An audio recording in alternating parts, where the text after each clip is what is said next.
Welcome to GardenDC, the podcast about everything gardening in the Washington, D.C. and Mid-Atlantic region. I'm your host, Kathy Jentz. I'm the editor of Washington Gardener magazine, and we're aimed at gardening enthusiasts, people who grow everything from edibles to ornamentals, natives to exotics. If it grows in our area, that's what we talk about.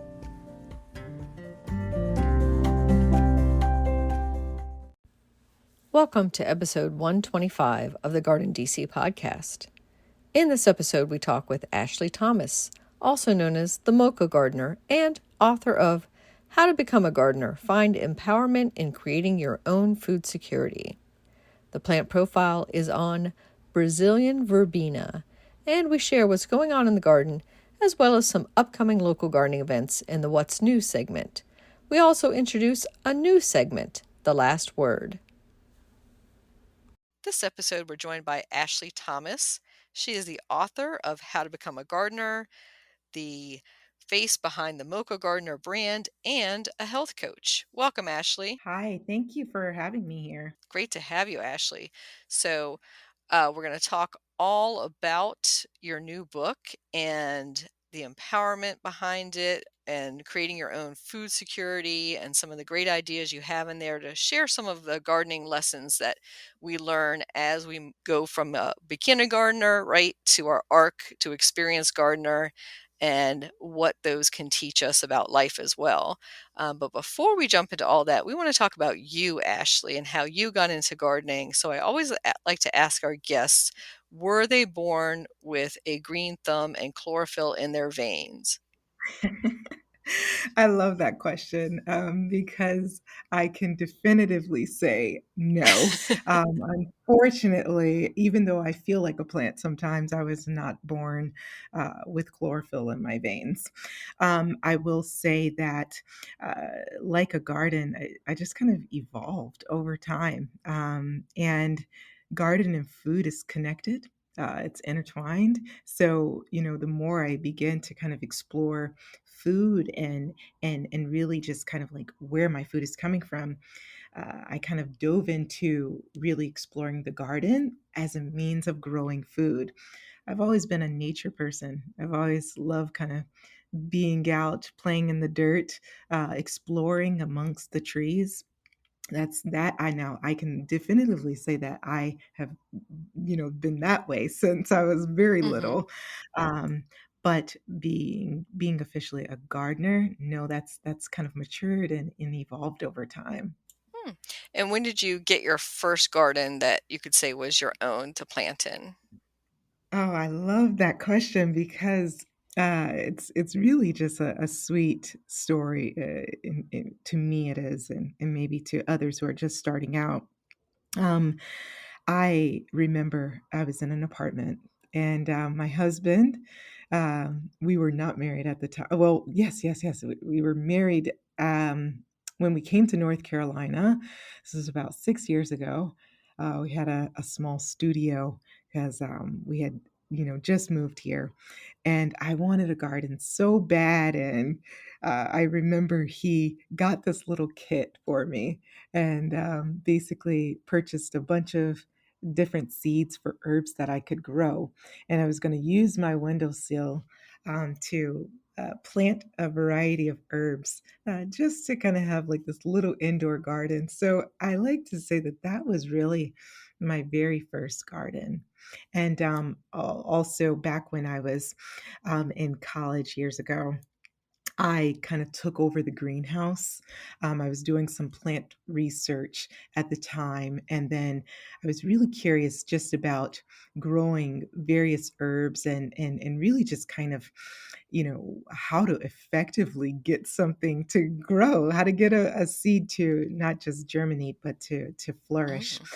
And so I took over the greenhouse at my university and also started growing plants and different herbs there. But I think to kick off kind of the gardener that I am here, it all started in that small loft. Oh, excellent. Do you remember a few of the herbs that you grew and were they a success for you on that windowsill? Oh, wait till you get a kick out of this because I think this is how everyone Mhm. starts. You pour too many seeds. I definitely, I was growing, oregano, thyme, and these were, just seeds. I didn't do any kind of deep research on the seed varieties out there. I just, my husband saw some seeds in the grocery store one day and purchased them for me. So I was really trying to grow basil, things like the culinary herbs that we typically used from day to day in our meals. But that was when I had my little mini garden on the windowsill.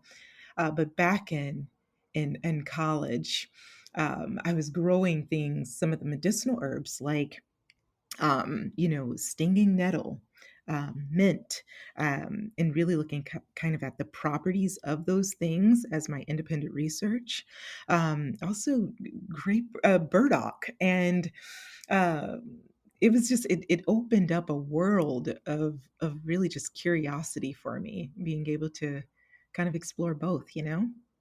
Hmm. Yeah, it sounds wonderful. I can almost smell some of those right now as we're speaking. Oh yeah. Nice. So, what made your transition to growing to teaching others about growing? Yeah.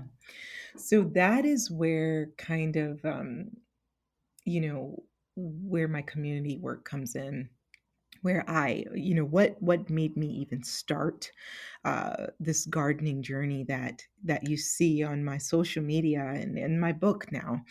And it's really just we wanted greater access to foods that were more nutrient dense. And so I was used to working. I had been working out in the community, really addressing issues around food security in some of the rural communities in North Carolina and South Carolina. And one thing I just, got so frustrated, with just the lack of access to diverse food options. And there are many reasons for that. But I, saw an opportunity and I remembered, what I was able to grow in the greenhouse. When I poured like 50 seeds into a little jar back at the, mini garden at the loft, I remembered, hey, I could produce something good if I grow it. And so I had always wanted a garden in our home. So when we purchased our home, my husband, Tyler, built all of the garden beds, and I'd done research on, all of the things that we wanted to grow. I was a planner, and I'm really good with organizing things. So we kind of utilized those skills, married those skills together to make our garden happen. And I wanted to really not just grow food for ourselves, but for our family as well. Those, teaching them, other options besides some of the processed foods and perhaps some of the fast foods that were readily available in the area, showing them other options that you could grow right there in your backyard. But it also served as a means for me to kind of teach it through practice. So, not only was I able to kind of start our garden journey and really just grow prolifically, but also to use that as a vessel to show others what you could have access to, and also the nutritious options that come out of the garden as well. Hmm, interesting. So, where you are now in North Carolina, I think it's the Triangle area, correct? Yes, it's around the triangle. So we are right outside of Chapel Hill. I like to say we're equal distance from Chapel Hill, Durham, and Greensboro. Hmm. We're right in the middle. Yeah, and that's a great gardening area. Can you describe for Yeah. our listeners who might be outside that area your growing zone and maybe a little Yeah. bit about the soil and what it's like to garden there? Yeah. All right. So here in North Carolina, um, it's so interesting because the soil or the terrain can vary from city to city. So you could be within the same region, but w- you know the city next to us has can have a different soil consistency, Mhm. which is very interesting. We have a lot of it's not very level here, so you know, we our soil is really consisting of kind of clay, that red clay once you get down a bit deeper, and sometimes it's a tan clay, and we call that sessile clay. And what happens is it can get very compacted. It's still very fertile, but you really have to cultivate and amend it in order for things to kind of grow in those grounds. And it's sandy loam. So we've got a bit of that sand consistency mixed with the clay.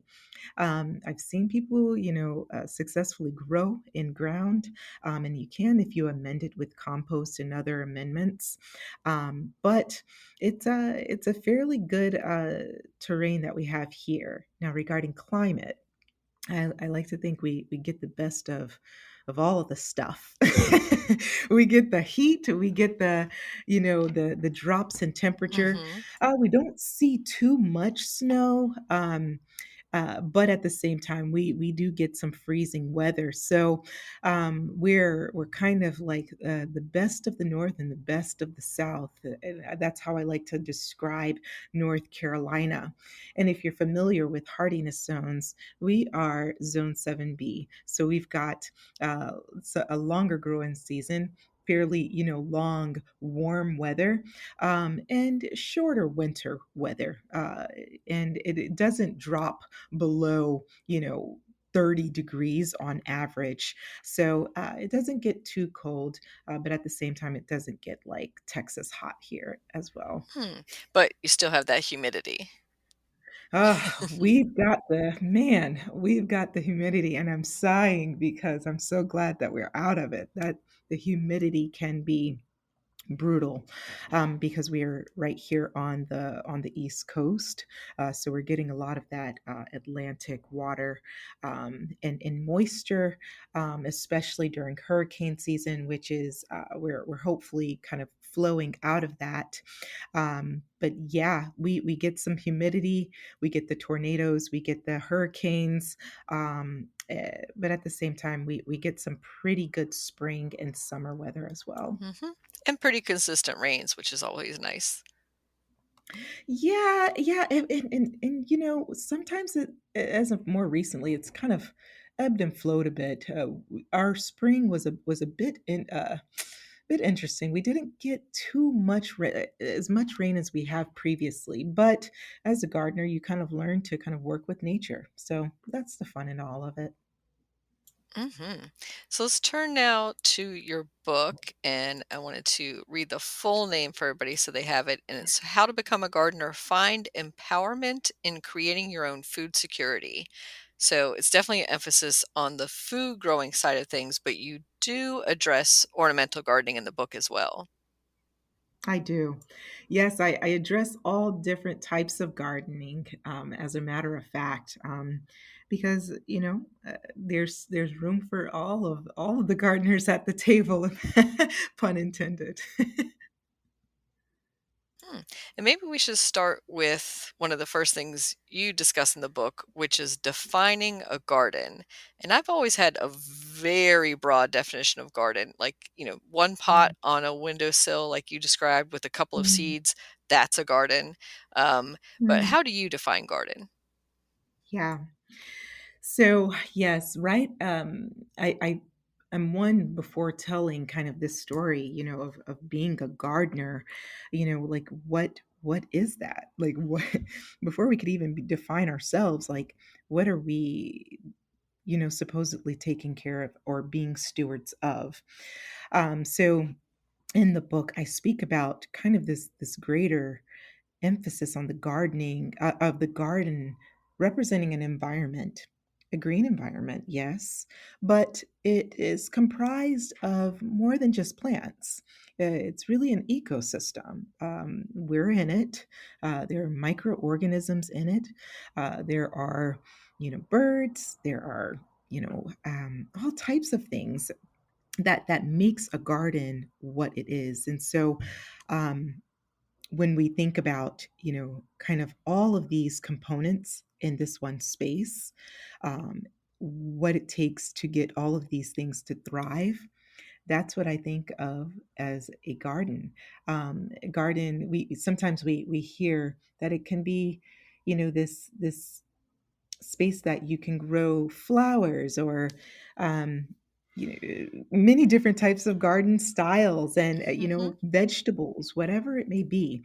But I think that I wanted to really use that opportunity to speak to the magnitude of everything that makes a garden living, and all of the things that we have to take care of as gardeners.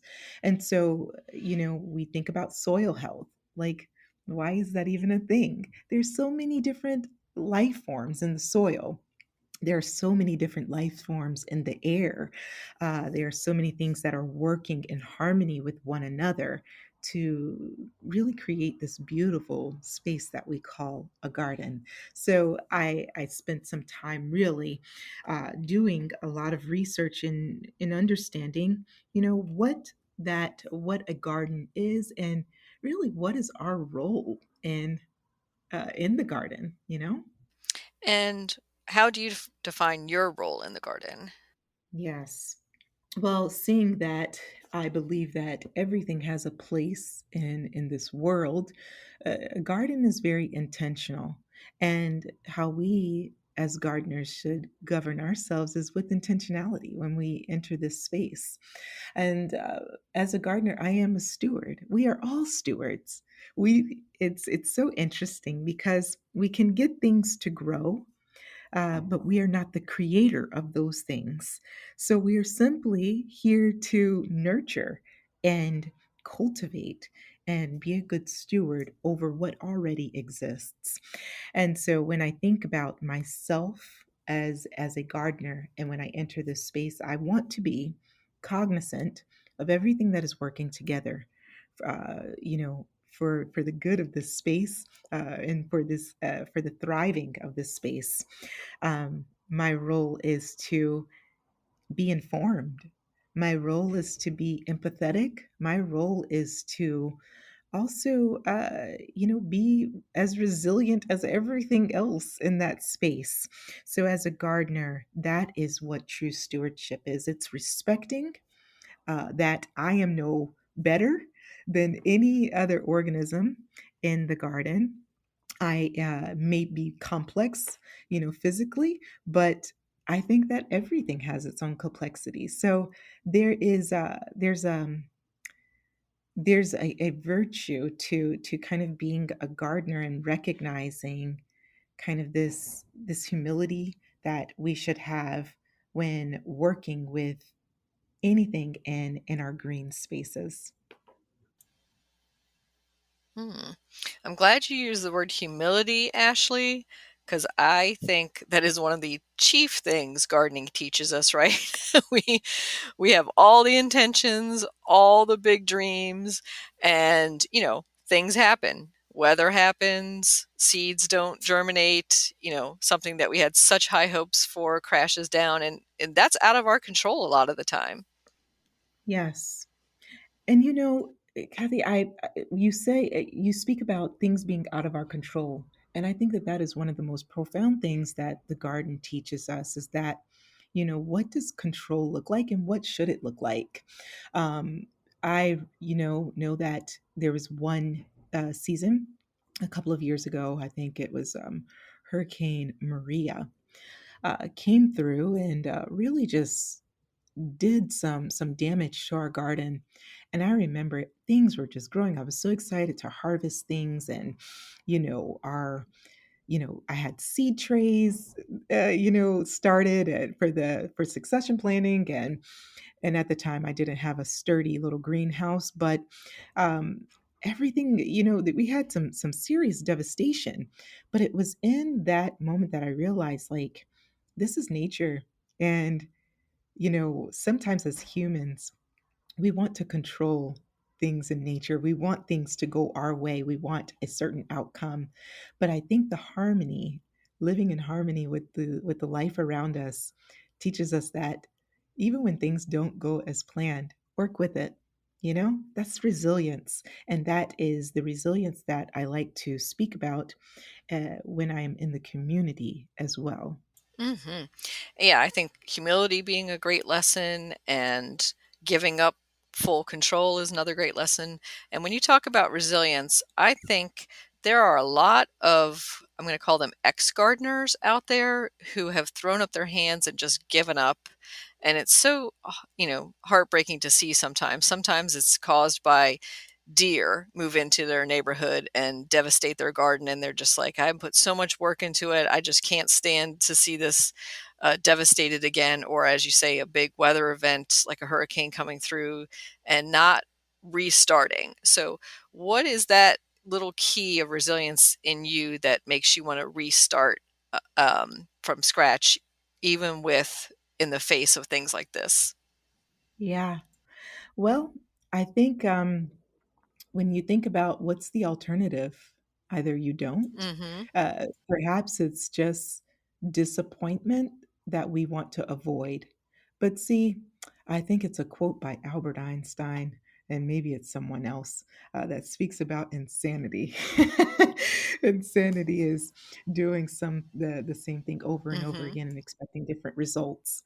And so whenever, you know, we quote unquote we sometimes when things don't reach that outcome that we want it to be, we assume that we failed, and we don't like failure. But I believe that it's really just a lesson that we have to learn, and we apply it in the next season.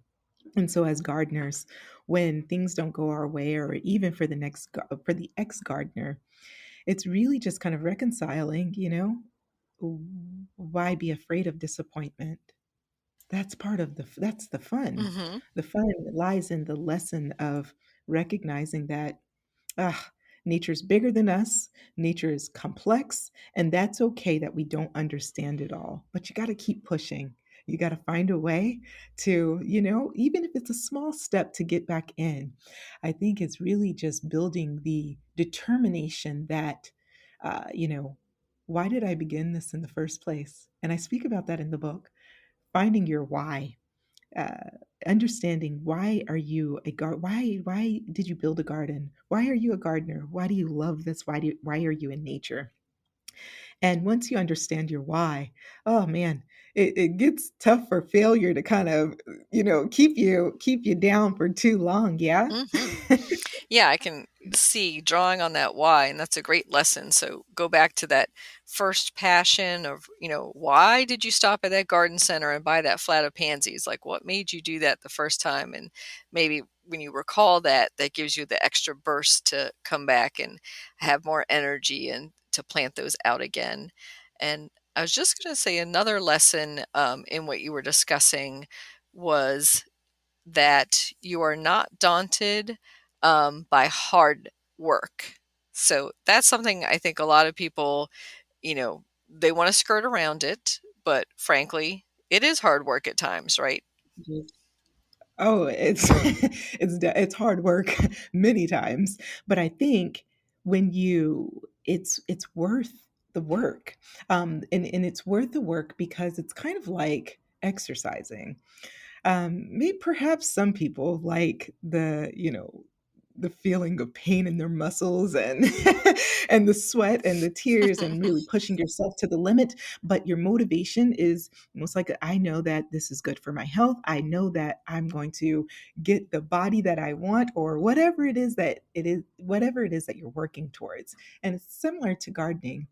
You know, uh, it's going to be hard work, but it's something about being out there in the dirt, sweating, getting your little workout in, because it feels like CrossFit at sometimes. I don't know if you feel the same way, but I can feel the aching in my back and in my legs and shoulders and fingers everywhere. Mm, But it's rewarding when you are able to sow a seed, sow your efforts into something, and see results, and the results can grow over time. So it's not just you're looking at sprouting and that's it. No, you've got the sprouting, then you've got it growing 6 inches, and then flowers start forming, and then next thing you know, you've got a pollinator, butterflies showing up, and they're just it's layers of rewards that makes the sweat and the tears and all of the aches and pains worth it. Mhm. Yeah, and I couldn't agree more that why join a gym when you have that garden? Like, put all Oh your yeah. work into that garden, and, yeah, I think a lot of workouts, basically are based on a lot of the things we already doing in gardening, like Mhm. lifting and hauling. Yes. So, maybe do a little bit of stretching or yoga in addition to that to get your body conditioned, but other than that, all you need is out there in that garden. Um, so, talking about exercise and health and the garden and lessons it can learn, I think one of the big lessons I see a lot of beginning gardeners learn right away is not to do too much too quickly at once. The first warm day of spring, jump out there and do it all. Kind of pace yourself. So, what's your philosophy on pacing yourself or setting a rhythm? Yes. So I like to plan, and I start planning very early. And the reason why I do the planning, which consists of me really thinking about what am I going to grow? I come from a scientific background, and I performed a lot of experiments over time.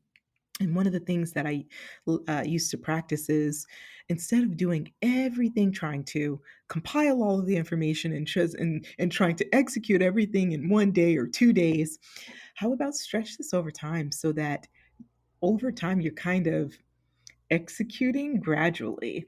And that helps you to not burn out, for one, but it also helps you to understand and see things that you may miss when you're rushing. So with my planning, I like to, kind of look around. To, observe what's going on with the soil. What are things that I need to kind of look forward to or plan for in the spring? Am I seeing that the soil health is compromised, or am I seeing that, like trees, for instance, we've got an issue with trees right now. Do I need some trimming to take place? How can I plan? And also for seeds, I like to look at my inventory. I have a comprehensive seed inventory, and that keeps me from going out and rushing and purchasing a bunch of seeds that I know I'm not going to use, during the spring. So I like to look at what I have and then plan where things will go. And in that, it kind of teaches you a bit of patience and kind of tempering yourself to, you know, be excited, but excitement in 1 or 2 days uh, is I like, or excitement over a span of a couple of weeks is richer than excitement in 1 or 2 days. So that's what I like to do, to really just kind of, avoid burning out and doing everything all at one time. Because then it's kind of like, you want to increase the likelihood of you sticking with it, you know? Mhm. Yeah, so if I'm hearing you right, it's kind of like a big banquet of food, and you're just gonna savor a little bit at a time instead of just gorging yourself on everything at once. That's it. And then the thing is that, as you kind of your garden evolves, you find that you have set kind of a routine, a rhythm in, what works for you. If going out and doing everything, like every single thing for your garden in 1 day or 2 days is works for you, then that's great. But I think it's really just kind of opening ourselves up to the notion that, what works best for my personality, my the way I operate, and also my garden. Yeah. So yeah, I think it's really just kind of, understanding yourself and working within the confines of yourself. Hmm. So, gardening obviously teaches you about yourself and teaches us many lessons there. And what I was hearing you say earlier was a lot about observation, like sitting back Mm. and looking and experiencing and feeling the garden before you just go like whole hog into it. Yes. And guess I can just kind of briefly tell, why that step is so important. Mhm. Um, when we first started our garden, we actually didn't do anything for like a year and a half on our property. We planned for like a year and a half, almost 2 years, really just looking at everything, observing the soil, observing kind of how our the grading of our property, observing the way the sun comes up and the sun sets throughout the year, looking at what type of animals come into our yard. And of course, as you start introducing foods, you get more a diversity of animals that then. Mhm. But we wanted to really look at the environment before we began to make alterations to it. That's something I speak about is, working in sync with the things around you helps you to make sure that you're not being disruptive. And we didn't want to be disruptive. So we wanted to ensure that nothing, you know, went off course, or that nothing was detrimented by what we plan to do, which is bringing in our edible garden and our pollen, our flowers and all of those things. So yeah, that's what we spent time doing. And even to this day, I like to go out and just look at things, observe the plants. When you're hustling and you're bustling, it's sometimes hard to recognize the pests under the leaves. Sometimes it's difficult to recognize the different types of worms in your soil.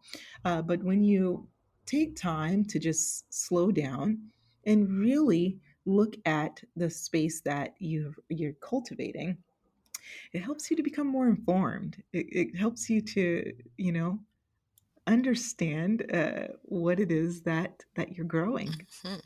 Yeah, I think observation is definitely the key to a good gardener. And I think that's actually the definition of a green thumb in my book is just being observant and knowing, this is the stage of the plant when it's growing. This is the stage it looks like when it's mature. This is when it's stressed. And there's not too many books that are going to have photos of every stage of every single little plant, but it's something you learn by experience.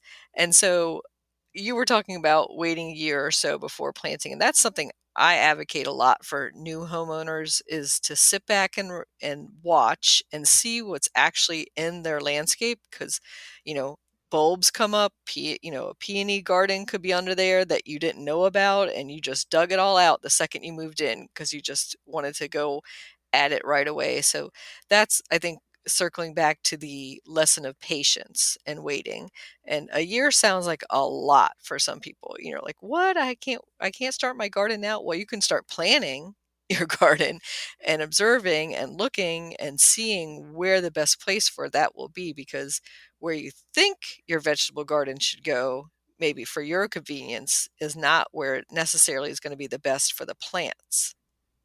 Yeah, yeah, spot on. And even if you are, depending on the type of garden that you want to grow, I spoke about the soil, but there are infrastructural things under in Mhm. ground.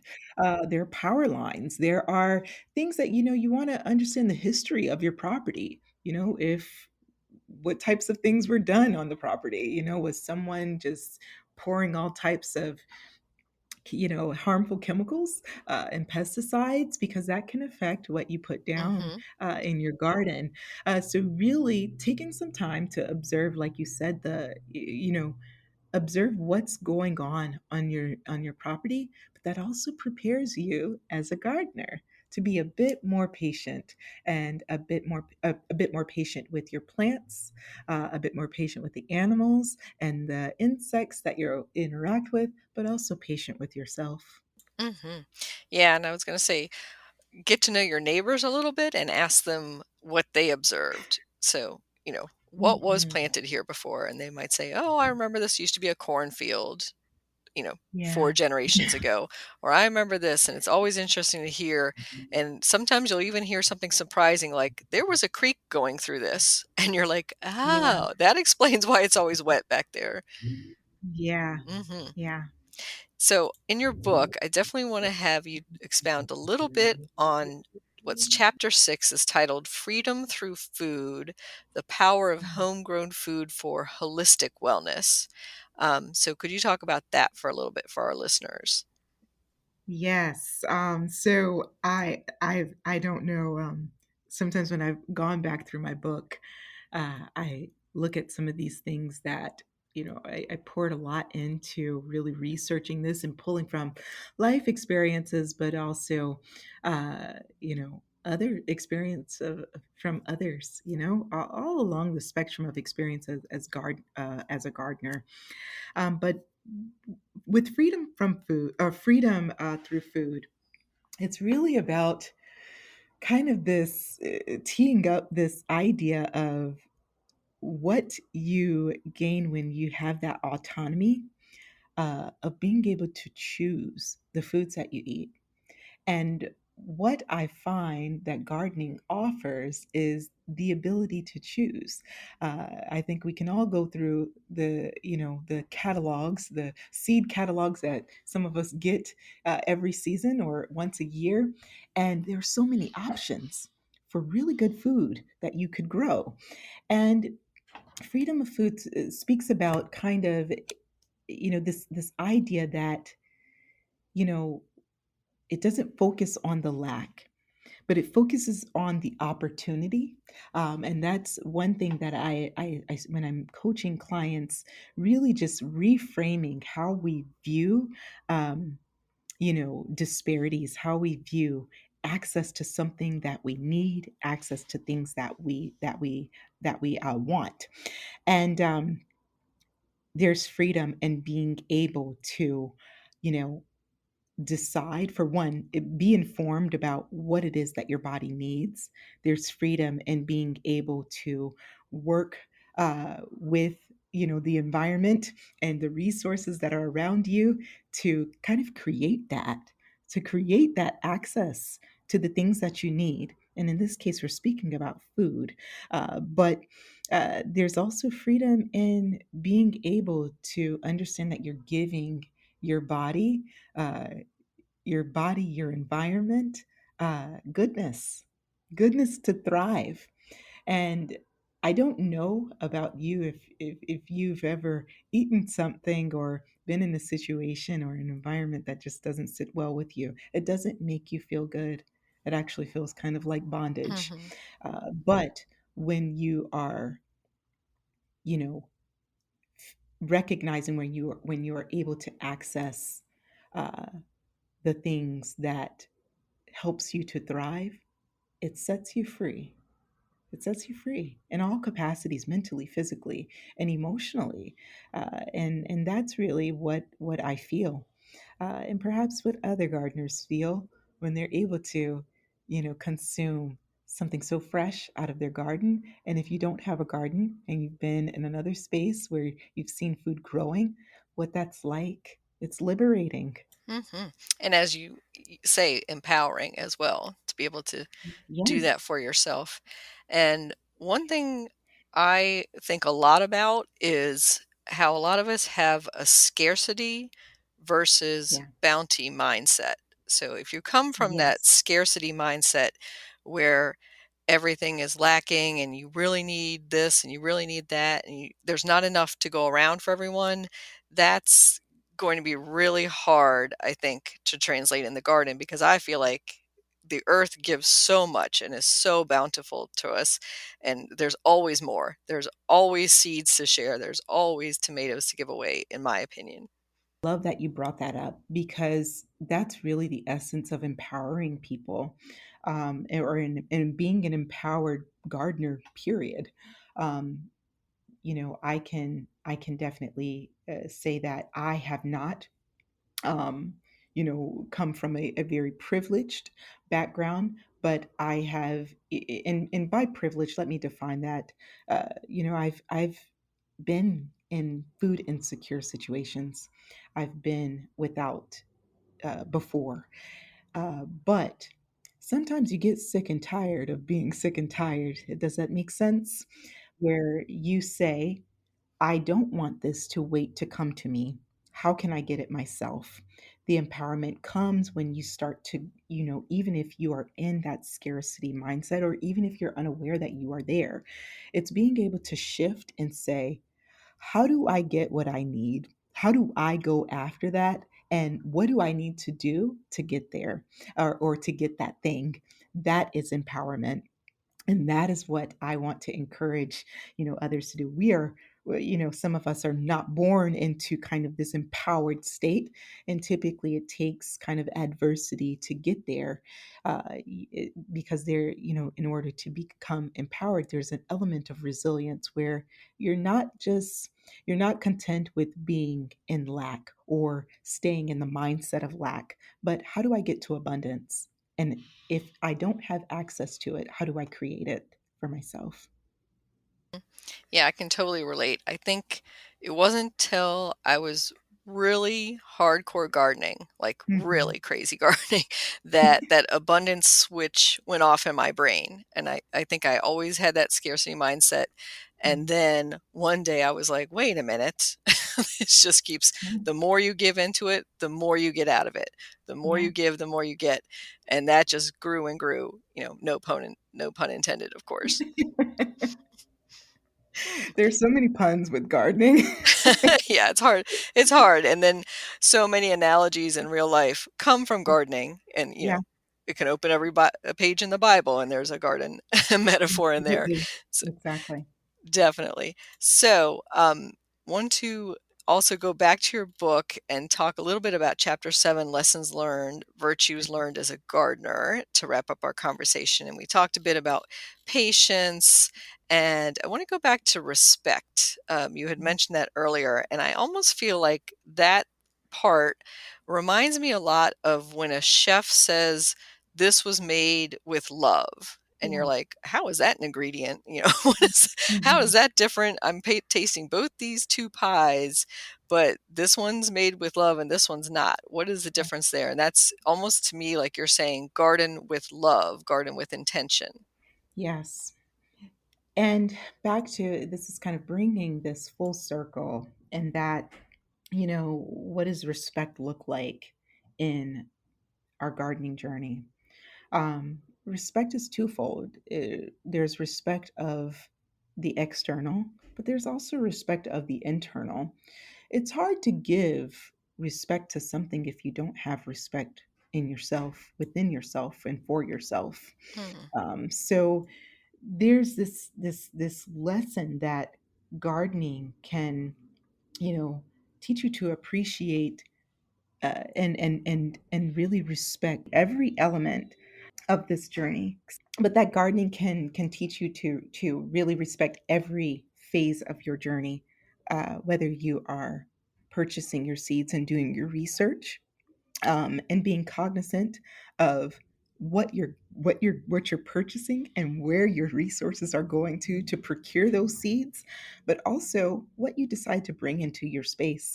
Are you going to bring something that is going to align, and be cohesive, with your environment? And are you going to try to bring a pineapple and you don't have tropical weather? Unless you have like a greenhouse, that's fine. But really just making sure that there's compatibility. So it's respect of doing some diligence and making sure that we are aware of how things operate. And one thing I speak about in the book is really just the differences of species that are present in the garden, whether that be plants, microorganisms, insects, birds, rabbits, all of these things.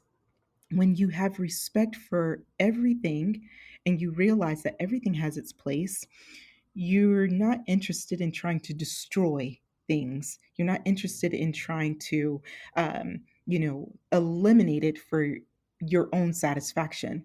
But there's something about being able to appreciate, the role that every life form plays. And that is respect. That is recognizing that, hey, you need me. I need you.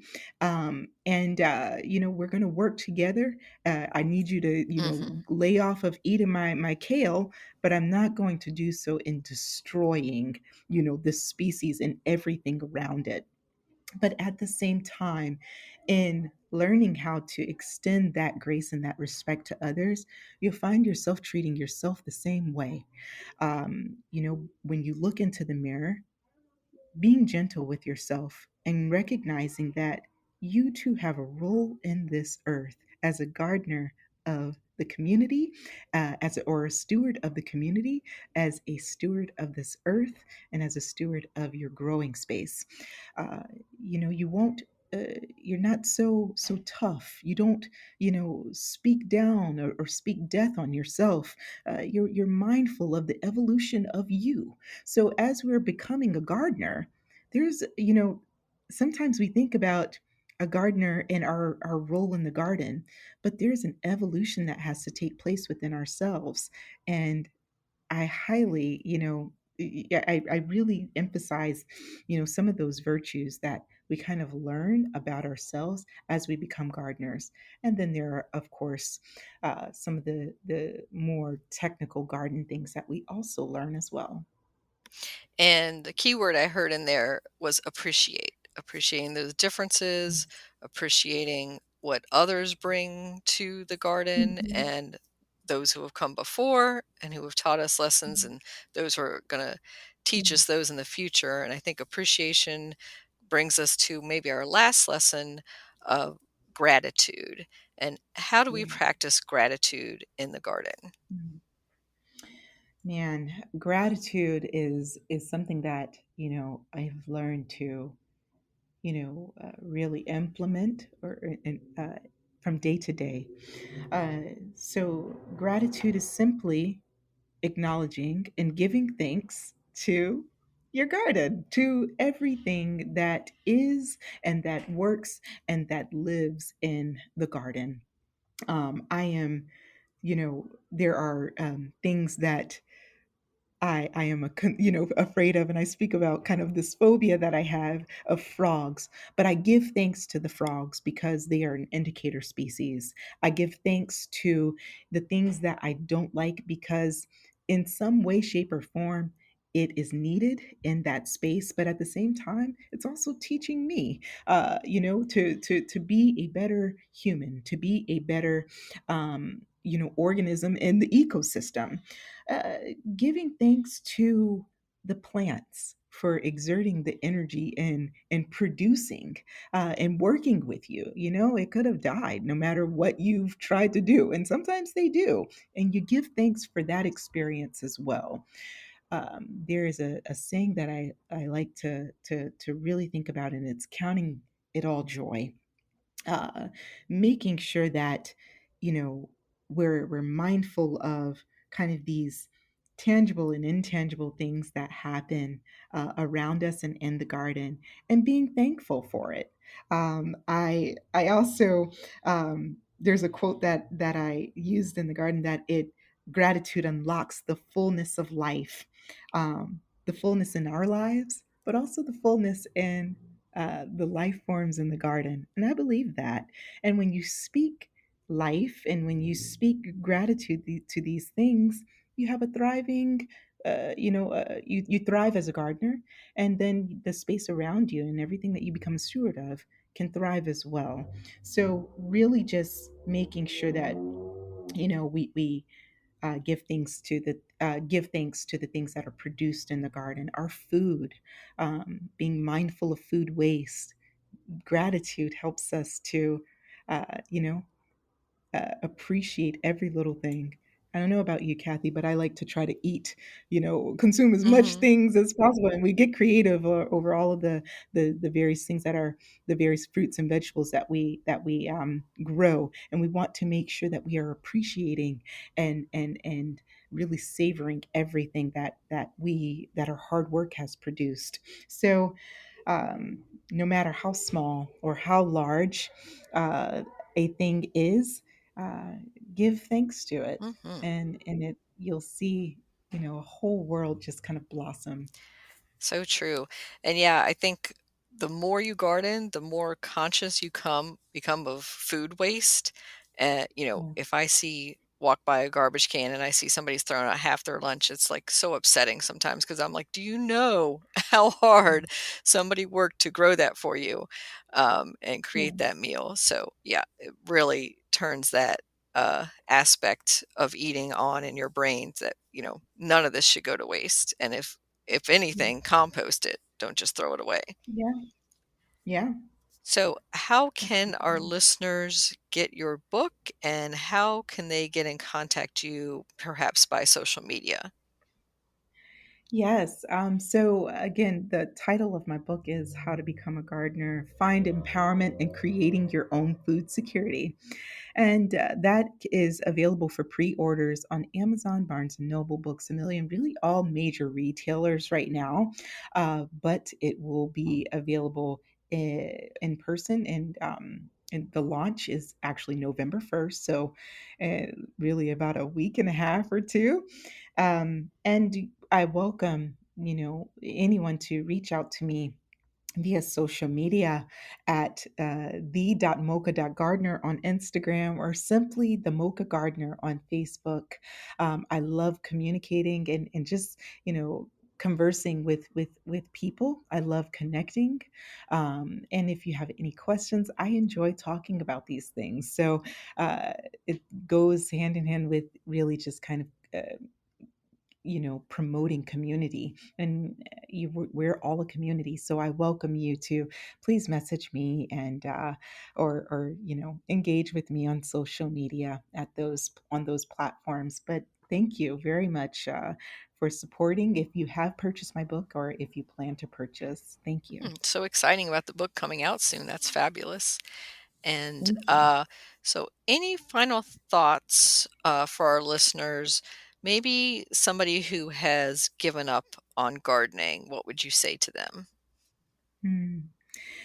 Oh, to the person, I think you said the ex-gardener, I would say, there's when we think about flowers going through concrete, sometimes these are tough situations and you just don't want to grow.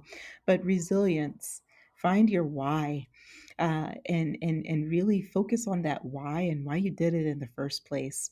And instead of just diving in, jumping into the pool, perhaps stick your toe in.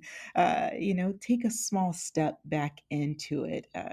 Because once a gardener, always a gardener, and I truly believe that. So, um, small steps, baby steps, and next thing you know, you'll have a thriving garden again. Thank you so much, Ashley.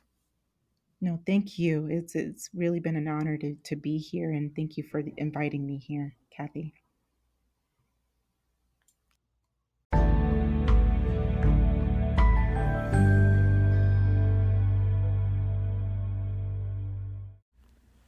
Brazilian verbena plant profile. Brazilian verbena, Verbena bonariensis, is a tall flowering plant that is also known as verbena on a stick, purple vervain, and tall verbena. It is a hardy perennial to USDA zones 8 through 11 and a self-seeding annual that comes back for years in colder zones. It is native to Brazil and Argentina. Note that in some mild climates like California and Australia, it has naturalized and some consider it to be a weed. With its puff of purple flowers sitting atop long stems, Brazilian verbena looks great planted in groupings or in combination of low-growing plants.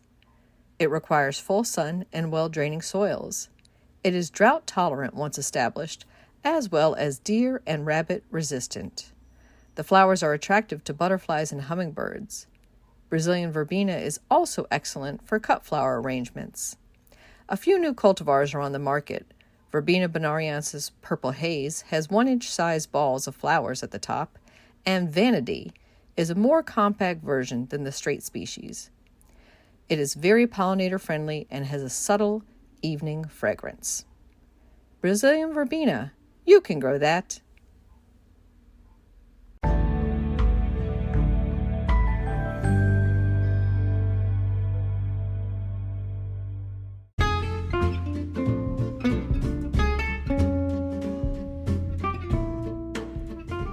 What's new in the garden this week? Well, my Hamamelis virginiana, the Virginia witch hazel, is in bloom and looks glorious. They look like golden little fairies dancing along the branches. They're just looking fabulous right now in the fall garden.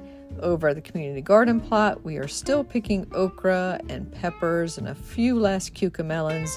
We pulled out the last of the tomatoes though and put in a cover crop and donated some things to the Harvest for the Hungry. Our October 2022 issue of Washington Gardener magazine has been posted this last week, and the cover story is on Osage orange trees. We also have features on growing native gingers, top tips for amaryllis bulbs, the USDA People's Garden campaign, parsley, the world's most popular herb, and battling crepe myrtle bark scale, among others. So in the local gardening world, we have a few events we want to call your attention to. One is in November on Saturday the 12th at 11 a.m. It is the Maryland Orchid Society's annual orchid auction at the Knights of Columbus Patapsco Council number 1960 on Frederick Road in Catonsville, Maryland. So you'll be able to preview that at 11 a.m. and then the live and public and sound auction is from 12 to 4. Upcoming sooner than that is the Chesapeake Natives Native Plant Open House Sale, and that's on Rosaryville Road in Upper Marlboro, Maryland. And the date for that is Saturday, October 29th from 10 a.m. to 2 p.m. And that sale features local ecotype native plants. You can find out more about that at chesapeakenatives.org. Happy gardening!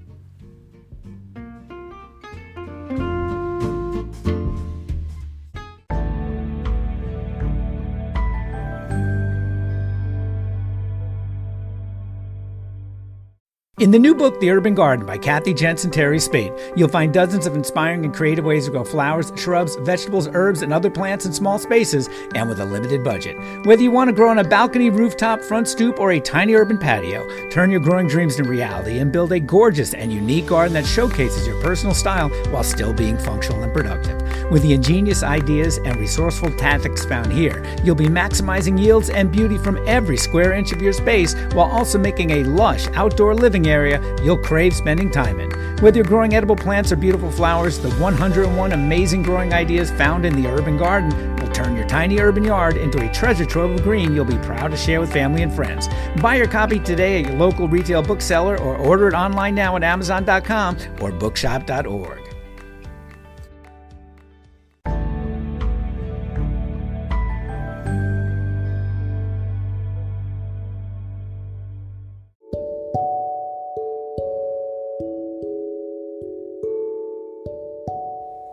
We're introducing a new segment this week called The Last Word.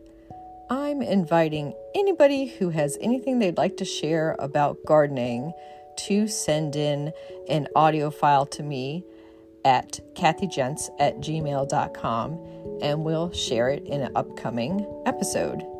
Just keep it between 1 and 5 minutes and on a gardening related topic. So this week's last word, I'll start off myself celebrating public gardens. Here's to all the fabulous public gardens we have in our region. Many of them have been celebrating milestone anniversaries. These include the Smithsonian Gardens, which marked its 50th year with a reception in the Haupt Garden recently, and the American Horticultural Society's 100th benefit party that took place in September at River Farm in Alexandria, Virginia. Dumbarton Oaks in Georgetown commemorated its 100th year in June. Ladue Topiary Gardens in Moncton, Maryland observed its 50th in 2021. In addition, the U.S. Botanic Garden turned 200 in 2020, and Green Spring Gardens hit 50 that same year. Other local public gardens have just been continuing on their missions of excellence throughout the pandemic without the anniversary pomp and circumstance. Though all kinds of weather and changes in political leadership, the gardens are there to give us peace, solace, beauty, and exercise. These healing spaces in our community are often taken for granted as part of the backdrop of our everyday lives, but it takes a great deal of planning and work to create and maintain these welcoming places. I appreciate all of the care and devotion the leaders and employees of these public gardens take in making them a source of public education and enjoyment. Many of our public gardens include rare plant collections and art displays that truly make them outdoor museums. Some have community meeting spaces to hold life celebrations like weddings and wakes. Most have walking paths and accessible surfaces for exercising safely. All offer an abundance of beautiful flowers and foliage to soothe the stresses of modern existence. Take some time in the coming weeks to visit a few public gardens near you. While there, thank their staff and consider volunteering. Most accept donations and also have booster or friends groups to join and support. That was the last word.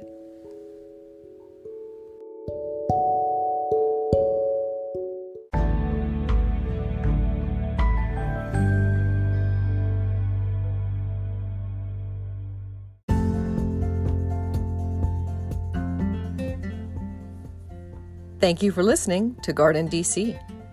You can become a listener supporter for as little as 99 cents a month by going to anchor.fm/GardenDC/support. Another way to support this podcast is to subscribe to our monthly digital publication, Washington Gardener Magazine. To do so, go to washingtongardener.com. Thank you.